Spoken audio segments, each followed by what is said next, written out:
Things Policy, a daily podcast supported by Pragati, a flagship media initiative of the Takshashila Institution.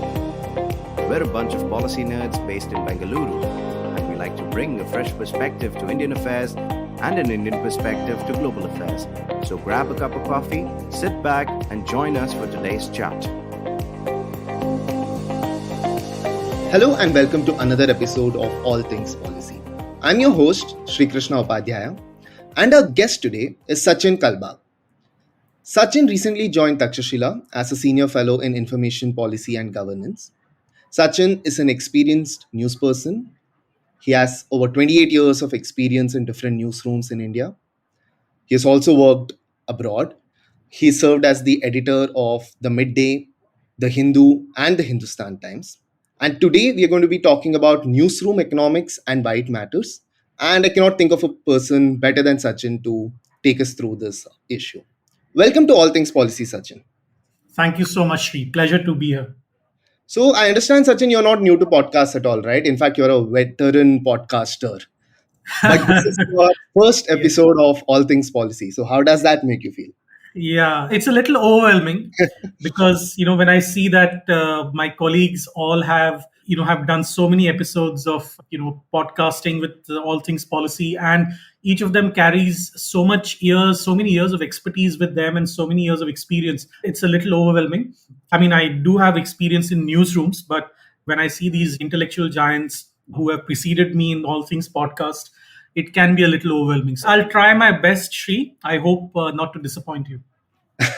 You're being very humble, Sachin. But anyway, great to have you here. And since we're going to be talking about media freedom, one of the things which from recent memory is that the whole political drama in Britain, right? So the Daily Star, which is a tabloid running from London, they put up a competition between a lettuce and Liz Truss and started a live stream on YouTube. The question was, will the lettuce outlast the Prime Minister of Britain? And in fact, the lettuce won. So Liz Truss ended up resigning from her position before the lettuce went bad. And after the resignation, the live stream had disco lights and the lettuce was given a smiling face and all that. And I think of this example because when we talk of media freedom, which we will of course discuss in greater detail, this strikes me as a great example because freedom is not only about what you can do, but also about what you can get away with. So, Sachin, did you follow the live stream? Yes, I did. I tweeted about it and I was happy that the lettuce won. Apart from the fact that, there are so many lettuce puns possible, so many Liz Truss puns possible. For example, yesterday I was saying that the Conservative Party choosing its next prime minister should trust but verify.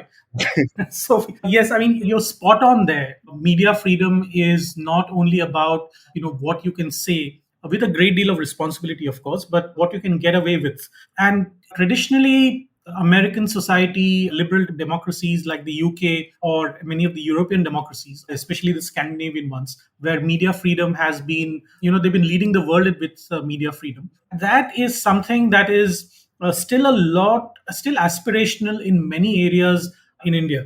Many of us who are used to university education and international exposure are used to looking at English language media. But the fact is that a large proportion of our media, whether it's in newspapers, magazines, or television channels, or radio stations, or blogs, or websites, all of that happens in the regional language in India. And there are a lot of pressures that regional language journalists go through, which we can talk in detail. But yes, you're absolutely spot on. Like I said, it's, media freedom has huge implications for societies like ours. Right. And, this is exactly the context I also wanted to set before we delve into economics of running newsrooms, right? So I believe the independence of any newsroom or the free press generally is intimately tied to, who funds the media outlet in the first place. And gone are those days when, owners used to give editors a free hand in running the newsroom's affairs and they, gave complete editorial independence and did not interfere. Nowadays, more and more newspapers and media houses are in fact being run by large corporations which have their own, business interests to keep in mind. And of course, newspapers, especially newspapers, as opposed to other media outlets, largely depend on government advertisement revenue for survival, right? And so I don't find it surprising that time and again we hear stories of pressure being exerted on editors and journalists to say, drop a certain story or take a certain editorial line. And in fact, some journalists, some brave ones, have also lost their jobs because they went out of line, the so-called line. And overall, at least in India and maybe even globally, there is a feeling that the media is either failing or it's unable to do its job, right? And in this overall context, I want to go back to how economics, or rather the simple question of how newsrooms make money and how they spend it, impacts what they do and impacts the amount of freedom they enjoy. So, Sachin, would you like to begin by talking about the microeconomics of running a newsroom, because you've been in so many, and could you say what is the cost with what are the cost components for a newspaper or broadcast media, and what are the revenue sources which newsrooms generally depend upon for running their show? Yeah, certainly. It's a bit of a misnomer that publishers gave editors a lot of freedom long time back. It never happened. Publishers always had kind of a stronghold on editorial lines that the newspaper took or the TV channel took. It was always the case. It is not a new phenomenon. What has changed over the last couple of decades, maybe, is that because there are so many newspapers and TV channels, the advertising pie has more or less remained the same or has grown in not the same proportion as the number of newspapers. So in effect, the division of the revenue remains quite in favor of the top ones, and while the remaining ones do not get much of the private sector revenue. So in terms of running the newspaper, for instance, you buy a copy these days of a newspaper, one edition, you'll probably spend anywhere between 5 rupees and 10 rupees depending on which city you are staying in. But the cost of producing that one newspaper may go up to at least 3 times the cover price of the newspaper, at least. In some cases, at the times that we are living in right now, because newsprint has become even more expensive because of the Ukraine Russia conflict, a large part of our newsprint, imported newsprint, comes from Russia and Canada. Because of that, the cost of newsprint has gone to over $1,000 per ton, and this has put a lot of pressure on the bottom line of various newspapers across the country. So we will need to look at the economics of running a newspaper in the larger context of not only the staff cost or the cost of travel or the cost of hardware and software, but also the cost of things like newsprint distribution costs, all of that. So there are two or three things that usually affect a newsroom when it comes to revenue. One is the overall health of the economy. If the overall health of the economy is good, then advertising spends are high, which means that the newspaper or the TV channel gets adequate revenue, and that helps in covering news in a much better format, or much better form rather. The second part is, apart from the health of the economy, it also depends on the cost in the international cost of the newsprint, like I pointed out. In some cases, newspapers tend to hedge their bets and buy a lot of newsprint so that they can protect themselves from future price rises. But in some cases, the price may come down. But in the last few years, prices have actually not come down. Right now, like I pointed out, because of the Russia conflict, prices are above $1,000 to a ton. And this puts a lot of pressure on high selling newspapers such as the Hindu or the Times of India or the Hindustan Times, where the cost of publishing a newspaper, printing a newspaper, is pretty high. Now, if you've noticed, ever since COVID happened, ever since March 2020, when the World Health Organization called COVID a pandemic, the size of the newspaper has actually gone down. Many of the newspapers cut down on printing costs by reducing the number of pages. There were also a lot of staff cuts, but the primary reason for newspapers to survive in the last 2 years has been the cost of newsprint has been kept under control by reducing the number of pages. So that is one. The third part is government policy. In the case of imported newsprint, a few years ago, the government introduced a 10% customs duty, which meant that the news media outlets had to actually spend more on buying imported newsprint. If you have to maintain a certain quality of your newspaper, you have to go in for imported newsprint, because the kind of weather, kind of climate that the trees grow in also results in better quality newsprint. So, which is why a lot of newsprint comes from Scandinavian countries, Canada, Russia, where the weather is conducive to producing much better. So these are all nuances, what nuances that our readers or listeners may not know, but this is exactly what happens when you're buying imported newsprint. So when all of these factors are combined, government policy, international situation, domestic costs, all of that, when you combine all of this, the cost of newsprint is pretty high. Publishing a newspaper is pretty high. So that affects the top line and the bottom line. So how it affects the top line is that when you're going in for advertising revenue, you have to depend a lot on government advertising, because private sector advertising may drop off or reduce if the health of the economy is not good. So the first thing that companies do when companies are not doing well is to reduce their publicity budgets. And this affects the advertising revenue of newspapers, which is why they have to depend a lot on government advertising.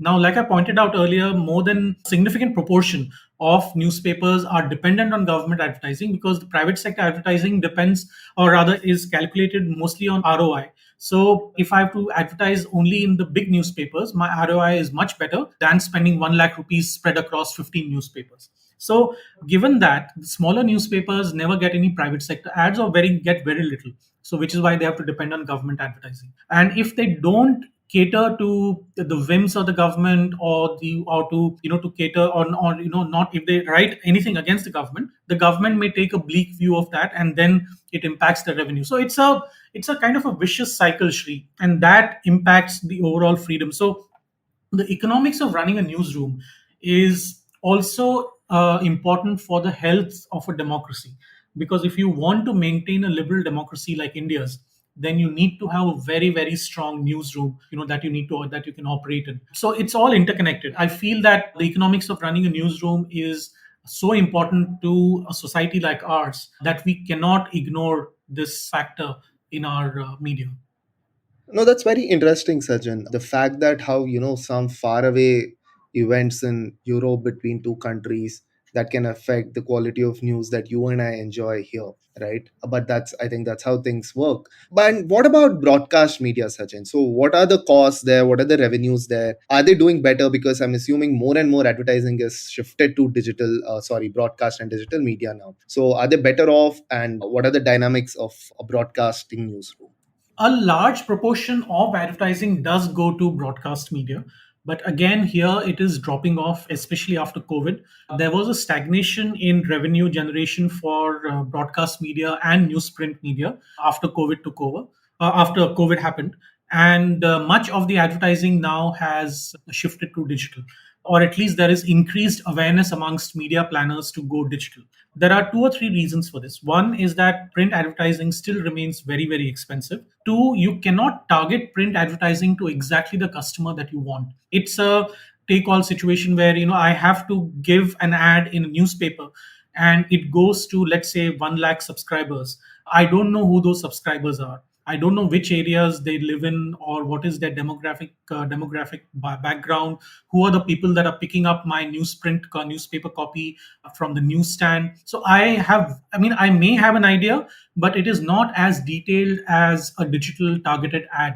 So today, algorithms that many advertising agencies run online are so sophisticated that I know exactly who my customer is, not just the persona of the customer, but actual habits of how the customer behaves, whether that customer is a female, a woman, or a man, which city does that person live in which area of that particular city that that person lives in, how much time is that person spending on the website, did that person click on the ad and actually go and buy or not buy that particular product, what was the call to action. Everything is now determined, and I can get a weekly or a daily report using the algorithm that was served on the particular website. So digital media planners have far greater information, and this information asymmetry between print and digital is causing a lot of tension in the media planning business, because media planners are now demanding more and more information from newspaper entities, and that information is hard to come by, primarily because of the floating population that you have when it comes to newsprint buying. So that newspaper buying, that is.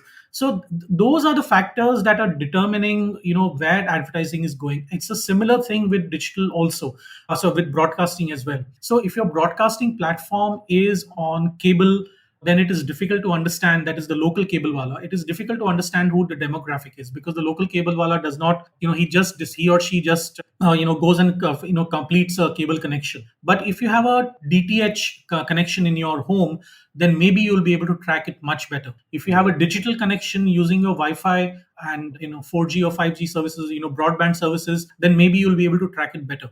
But We that all know that penetration is. TRPs don't work, right?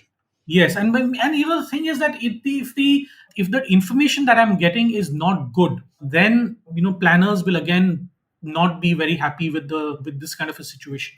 Even with the TRP business, we've had a major scandal that broke out a few years back, where even the TRPs were allegedly being manipulated. And these boxes were set up in places where a family was told to view only a certain channel, so that their television rating, that channel's television rating points went up. These were allegations. The case is still going on. We'll have to figure out how that thing will be resolved. But it is very murky, and this is why advertising agencies, media planners, even companies are kind of hedging their bets on who to advertise with to get the maximum amount of response. Ultimately, it is the call to action that determines which broadcast medium they want to go to. Right. So, and one of the consequences probably of what you have discussed right now is that, TV media houses have also resorted to cost cutting recently, right? And they do less of ground reportage, they hire less grassroots level reporters, and instead they supplement their reportage with primetime debates, which grabs a lot of eyeball, probably brings them more advertising revenue. And however, this is a rational thing for any TV media to do, because this is how they can survive in this cutthroat business. What are your thoughts on this phenomenon, and to what extent is it really true? And also, has print media remained immune from this? Because I don't think they can do this kind of cost cutting, right? So print media can't do that kind of cost cutting because it is not the nature of the medium itself. Exactly. You can't have 50 talking heads in a newspaper. So what happens typically in TV channels, and this is a trend that I've seen over the last decade and a half, is that journalism is now kind of restricted to only covering events. So if a parliament session is happening, so that becomes an event, and that gets lots of coverage. If a state assembly thing is happening, if there's a fire in a building, if there's a major earthquake, so what has happened really is just event based reporting has taken precedence over what we call as traditional journalism. So journalism is not just about covering events, but we need to understand why a certain event has happened and how a certain event has happened. So the whys and the hows are not being answered by the media outlets today. So that is a fundamental problem. To overcome the pressures of costs, we've had several news channels cut down on grassroots reporting, ground based reporting, and all that money is then diverted into getting guests for the evening broadcast. Now, let me say that this is not a general behavior. This is a behavior with only a few channels. But what has happened is that because these channels are the primary source of information for a lot of people across the country, especially in the regional language. Just to give you an example, the English language TV channels have not more than 3 or 4% of influence across the country. The rest, 97 to 96%, 96, 97% is held by regional language or Hindi channels. So it is this, demographic that you're targeting from the TV channels, where we don't know, one, who our viewers are. Two, because you're short on cash, you tend to call a lot of people who are willing to come on television for a particular period of time, say between 8 p.m. to 11 p.m. And that is the prime time. And that is when you see the least amount of journalism happening. It is a time when the most amount of opinion based television is happening. So that is what has changed because of the economics of the newsroom. Broadcast TV is not cheap at all. You need crores and crores of rupees to set up a business, and after that there are government license fees, there are these equipment fees, the staff training, studio costs, all of that. If you combine all these factors, it is not a cheap operation to run at all. So both newspapers and TV channels are under a lot of pressure when it comes to running newsrooms, which is why they have to resort a lot to get government advertising.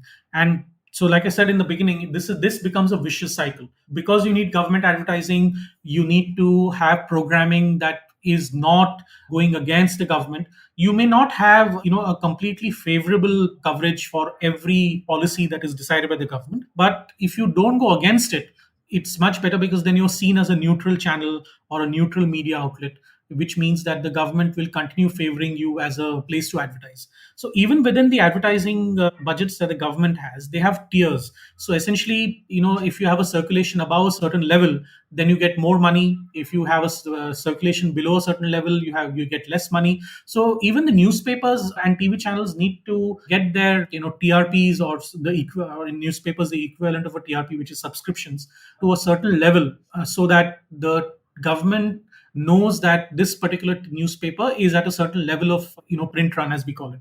So, all because these are all complex, intricate matters, nuanced thing that a reader may not understand, or may not be aware of. The reader will always see what is in front of his or her eyes, which is what happens on page one, what happens in the inside pages, what is the opinion likely to happen. But they may not know what has gone behind the headline on the front page or the headline in the opinion page.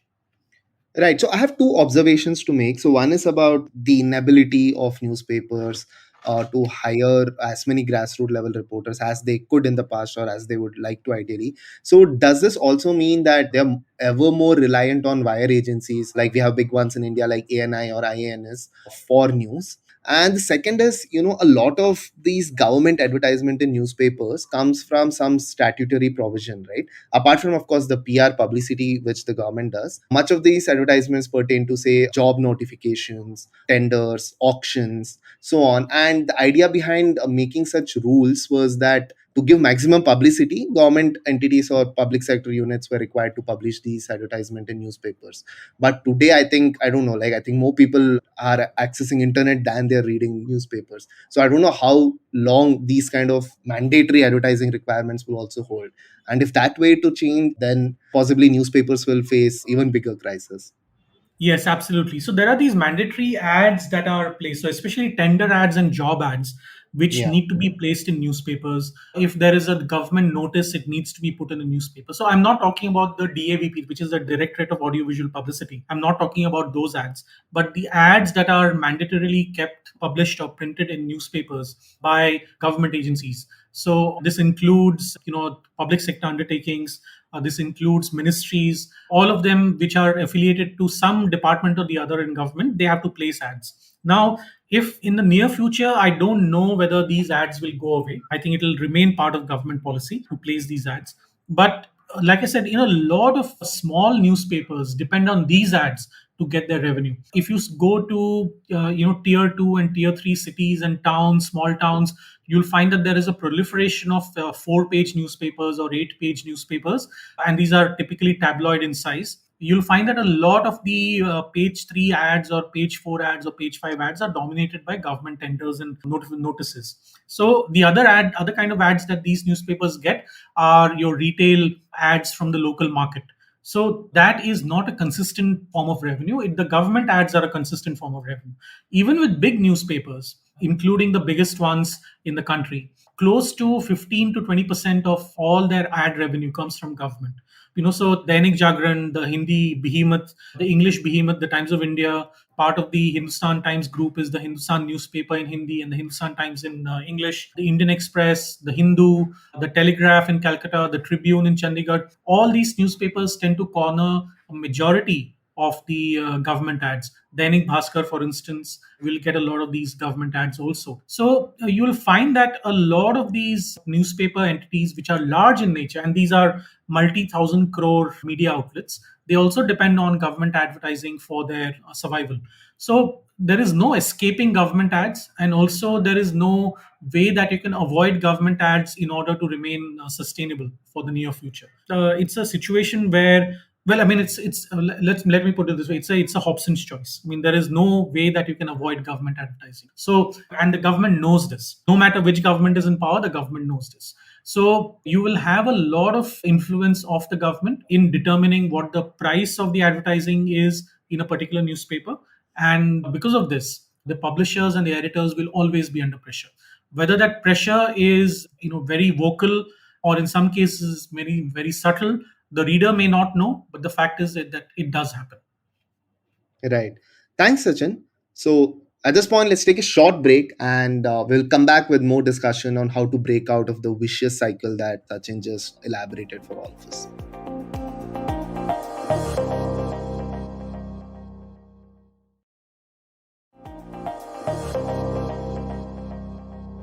Welcome back to All Things Policy. So, we are in conversation with Sachin about newsroom economics and why it matters. And we discussed about a vicious cycle in which a lot of newspapers and even TV media outlets and digital media outlets are stuck.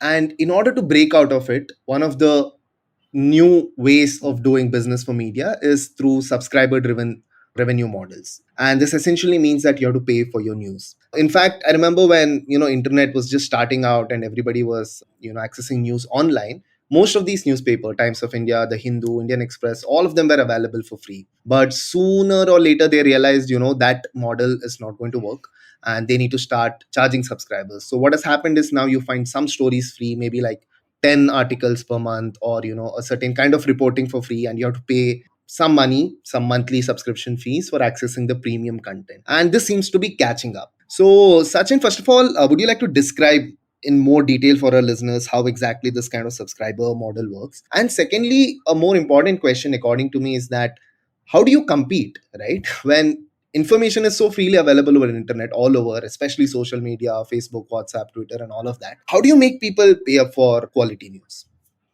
It's a chicken and egg situation for most media outlets, Shri. One is that everybody tries to ape what the New York Times or the Washington Post or the Financial Times or the New Yorker did to get their subscription bump in the digital world.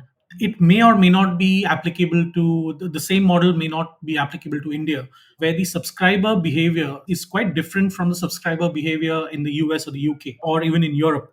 Now, for example, in Scandinavian countries, especially in countries like Denmark and Norway, you have a large proportion of the population which pays quite a bit of a premium for getting their news.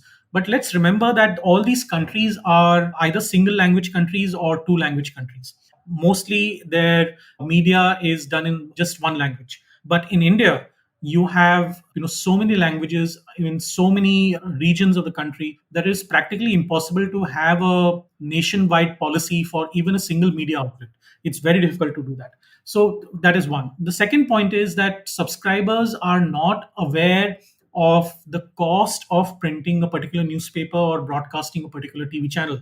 So, like I said in the beginning, if you're paying 5 rupees for your daily newspaper or maybe 10 rupees for your daily newspaper, the cost of producing that newspaper is at least 2.5 to 3 times more, given the cost of newsprint, ink, distribution charges, etc., etc.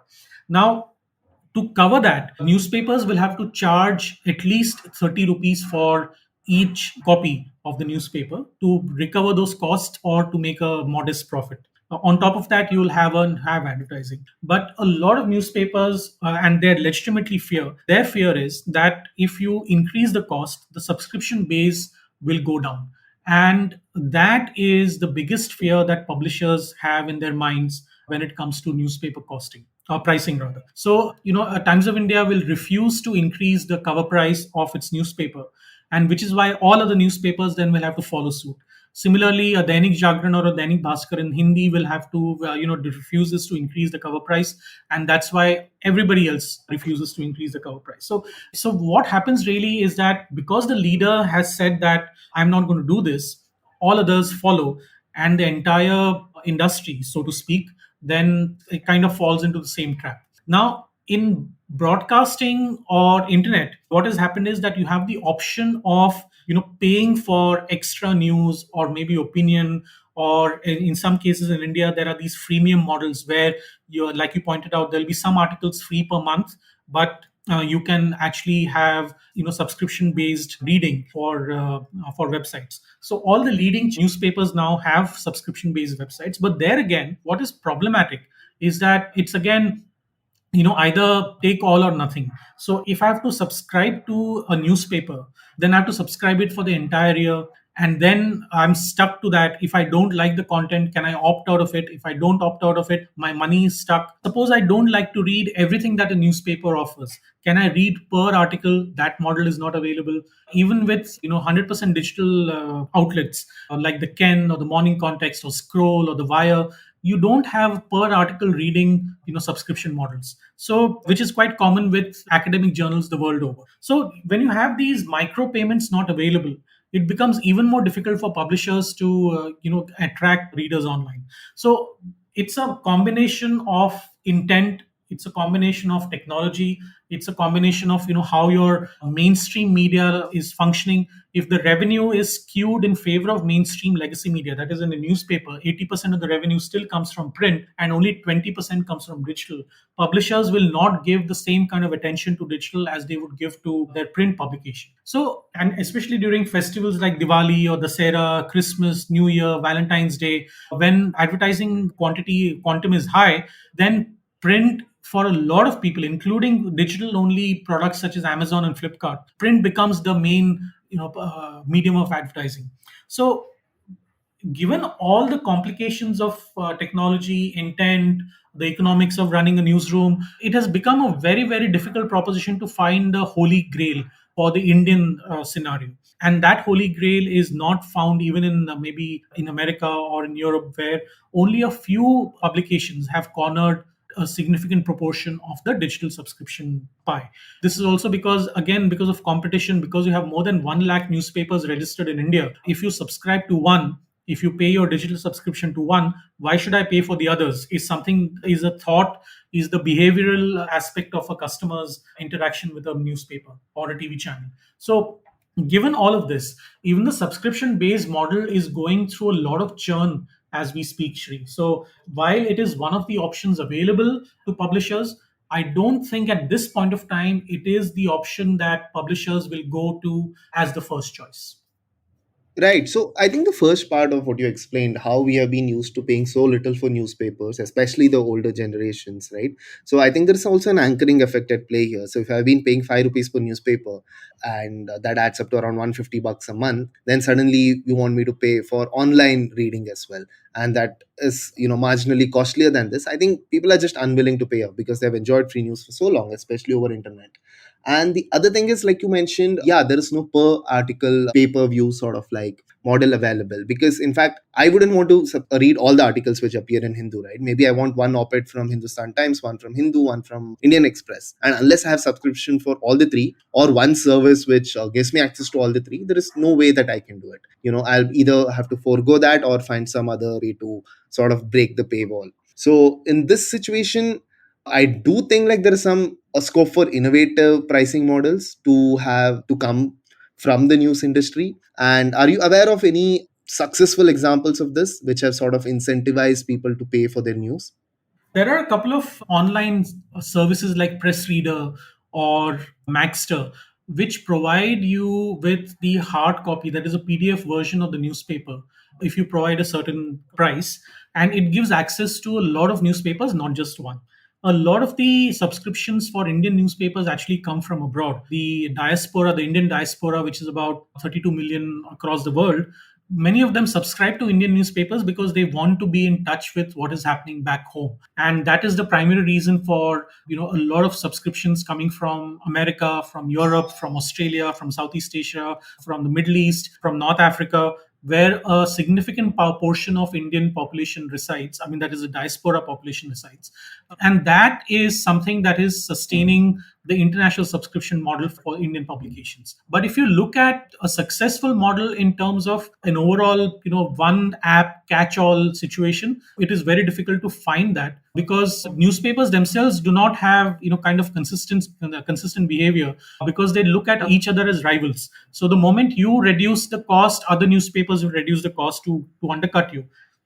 And that becomes a problem in the overall situation, which is why you will not find a very successful model here. Even in America, it is very difficult. You'll probably have a subscription to individual newspapers depending on what your ideology is, what your preference is. But even there, it's become difficult rather to have micro payments. So if I want to read a particular article from New York Times or the Washington Post, only one article, it has become almost impossible to do that. So these are the challenges that we'll have to face and quickly overcome, because I know for a fact that a lot of people would want to read particular, like if you're interested in policy, for instance, then maybe I'll read only the op-ed page in newspaper, and the other things I can forego. But it is not the case. Suppose I'm a sports fan, I just want to read the last 3 or 4 pages of a newspaper. Can I do that? Right now, you can't. So when all things considered, it's difficult right now to have a model like that. But I think the aim and the goal of publishing houses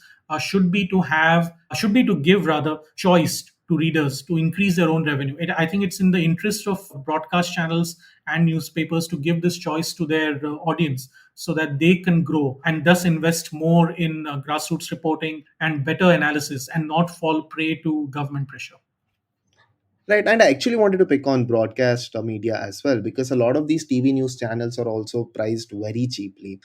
Some of them are in fact 1 rupee, 2 rupees per month, and many of them also have free live stream on YouTube, which anybody can watch for free.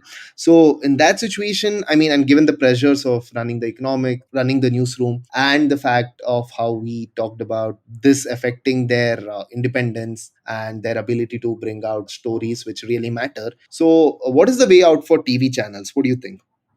TV channels will have to, again, it's a difficult proposition because there are more than 400 news channels in India, and they're all competing for the same audience, the same advertising pie. So it's going to be very, very difficult for these TV channels as well. So TV channels, it's even more difficult to have micropayments, because it is not that you can subscribe to only a certain segment during the day, or certain, because news as it happens cannot be, it cannot be compartmentalized as, you can pay only for this and not for that in a broadcast situation. So that's micropayments are going to be difficult unless you have a micropayment model for, let's say, an OTT platform where you can watch the World Cup, for instance, and you pay only for the World Cup and nothing else, or you pay only for the Wimbledon and nothing else, or you pay only for the Parliament session and nothing else. If that happens, then maybe there is a way out. But it's technologically dependent. It also, creates a problem where you have to spend a lot of money to even track those people who are paying only that much. The follow-up cost, let's say you want to convert a person who is subscribed only to the World Cup or subscribed only to the Parliament session, to convert that person into a full-time subscriber, the cost for the TV company will be even higher in terms of customer acquisition. So those are the things that will prevent TV channels from getting into a situation where micropayments are made possible. In terms of subscription based models, the only way to earn money is to charge more money to subscribers. But right now subscribers are not ready to do that, nor are TV channels willing to do that, because like I pointed out, the competition is so high that they would rather get more TRPs via their programming. And that programming can be communal in nature. It could be the kind of screaming and shouting matches that we see on TV channels every day. If that brings in the TRPs and that brings in the revenue, then so be it, is what the publishers thought process is right now. And so like I pointed out in the beginning, this is a kind of a vicious cycle. So you don't know where to break this particular chain, so that the TV news is liberated from the shackles of TRPs and subsequent revenues. So right now I don't have the answer. I don't think even broadcast channels have the answer right now. But the way to go perhaps is, over a period of time there will be consolidation in terms of which news channel survives and which news channels then can charge the subscribers for better reporting. Right. So I think at this point, I want to leave aside the problems faced by newsrooms for some time, and instead look at this from a news consumer's perspective, right? From would be or to be subscribers' perspective.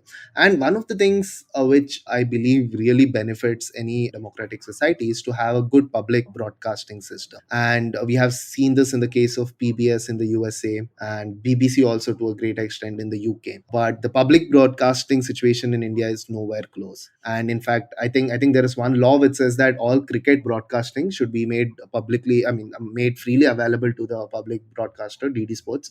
And apart from that, I don't think our government has also taken any like significant steps for improving news dissemination through the public broadcaster. So what is your outlook on this? Do you think like having a good public broadcaster can solve some of the problems which news consumers face in India today?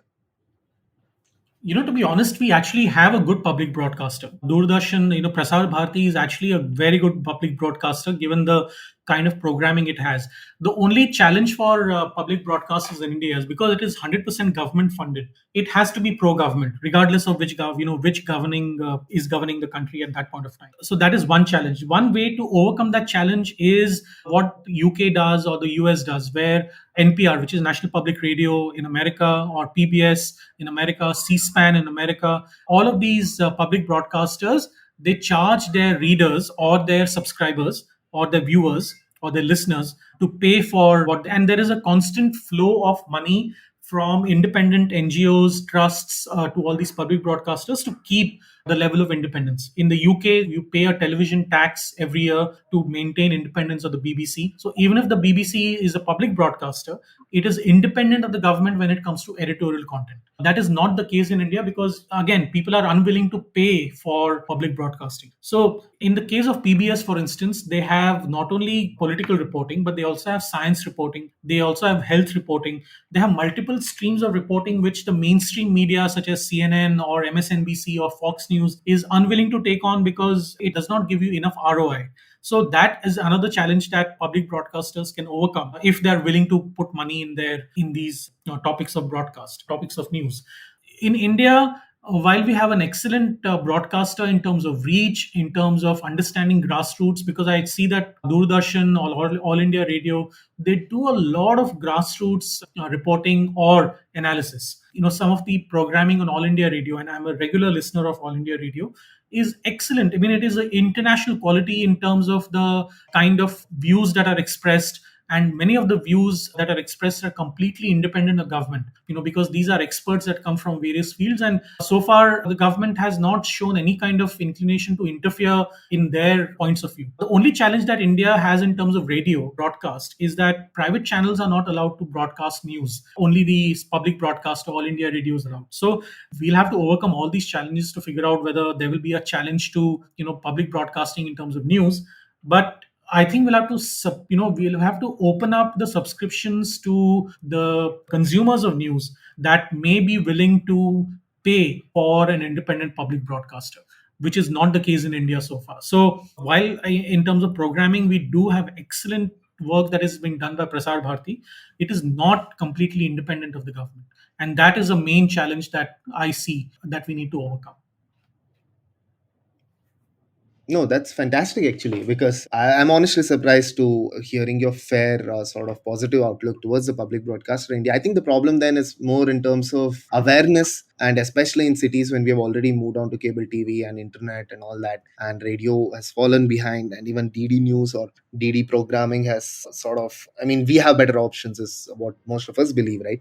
So in that sense, I think I'm very happy to hear those comments from you. I think we have had a fantastic discussion, Sachin, and we are over shorter time, but I'm hoping that our listeners have a lot of takeaways from this.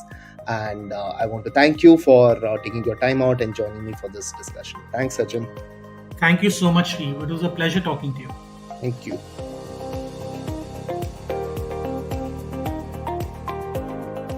If you liked our show, don't forget to check out other interesting podcasts on the IVM network.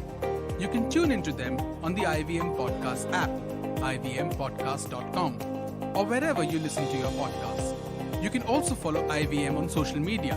The handle is @IVM Podcasts on Twitter, Facebook, and Instagram.